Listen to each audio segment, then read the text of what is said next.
चमी के पत्ते को चाहे 21 हो, 11 हो, 51 हो, श्रावण महीने की 10वीं तिथि को उसको शहद में डुबोकर शंकर भगवान के शिवलिंग पर उसको श्रृंगार करो। केवल चढ़ाना नहीं है, जब शहद में डूब जाएगा तो वो चिपक जाएगा। शिव का श्रृंगार करो। क्या होगा इससे? तो लिंग पुराण कहती है, नर्मदा पुराण कहती है, शंकर का जब हम शमी के पत्ते को शहद में डुबोकर श्रृंगार करते हैं, शंकर कहते हैं इसने मेरा श्रावण महीने में श्रृंगार करा है, तो क्यों ना मैं भी इसका धन का श्रृंगार कर इसको कर से मुक्त कर दूं, तब कर जा चुका। ये केवल श्रावण के महीने में किया जाता है। श्रावण की 10वीं, चाहे उजाले की कर लो चाहे अंधेरी की कर लो। तुलसी सूख गई हो तो उसकी जो लकड़ी होती है, उस लकड़ी का 7 लकड़ी का बंडल बनाकर दीप बना लो। लकड़ी का दीप मतलब लकड़ी पतली पतली डालियों को लेकर कच्चे सूत से उसको बांध दो और बांधकर घी में डुबक दो। भगवान के मंदिर में, शिव मंदिर में नहीं, भगवान किसी भी देवता के मंदिर में, विष्णु के मंदिर में, नारायण के मंदिर में, कृष्ण मंदिर में, राम मंदिर में, किसी भी मंदिर में मंदिर ना हो तो अपने घर के मंदिर में शाम के समय पर उस तुलसी की लकड़ी का दीप, दिया भरकर उसमें घी डालकर जो दीप प्रकट कर देता है, जला देता है, दीप को प्रज्वलित कर देता है, उसके घर में कभी संपदा की कमी नहीं होती। महाराज विष्णु पुराण में स्पष्ट लिखा है। 10वीं तिथि को जो तुलसी की डंडी को घी में भिगोकर अपनी कामना कर भगवान के सामने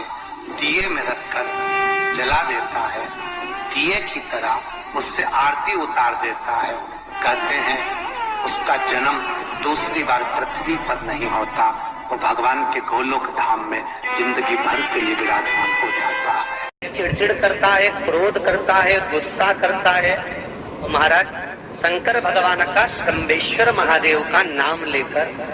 31 बेलपत्र, जिस व्यक्ति को क्रोध आता है उस व्यक्ति का स्मरण कर आखा चावल मतलब सेगे चावल के साथ एक एक बेलपत्र 31 बेलपत्र कर शिव जी के शिवलिंग पर समर्पित करी जाती है। मात्र 10वीं की तिथि के लिए, केवल 10वीं, चाहे उजाला की हो चाहे अंधेरे की हो। बीमारी डॉक्टर का पीछे ही नहीं छूट रहा हो तो शिव महापुराण, विष्णु पुराण और स्कंद पुराण में जो पुरुषोत्तम कथाओं का वर्णन किया गया है, एक आटे का दिया, उसमें 4 बत्ती, आटे के दिए में 4 बत्ती रखें, तिल्ली का तेल डाल लें, थोड़ा सा उसमें सरसों का तेल डालें।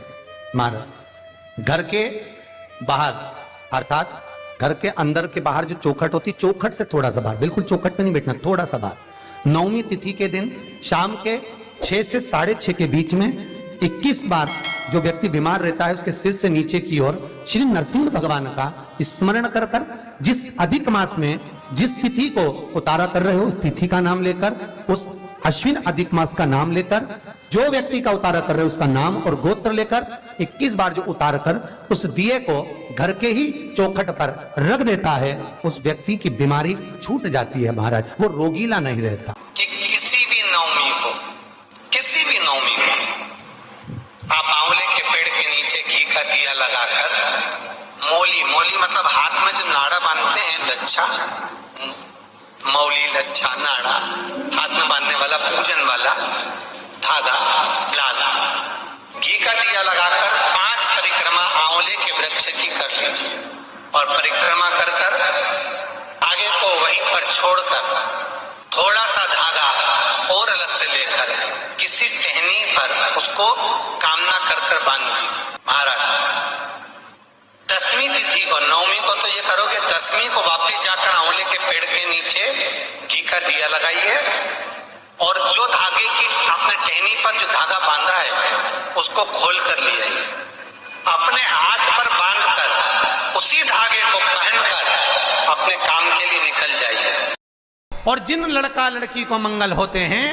जिन कन्या और वर को मंगल होते हैं, केवल शंकर भगवान के मंदिर में जाकर चौमुखी दिया, 4 बत्ती का दिया आटे का, उसमें घी डालकर लड़की शंकर भगवान के मंदिर में मात्र 7 बार शंकर पे से उतार कर 3 बार स्वतः उतार कर शिव के मंदिर में रख देती है। उसका मंगल आड़े आता ही नहीं है, मंगल नहीं आता सामने।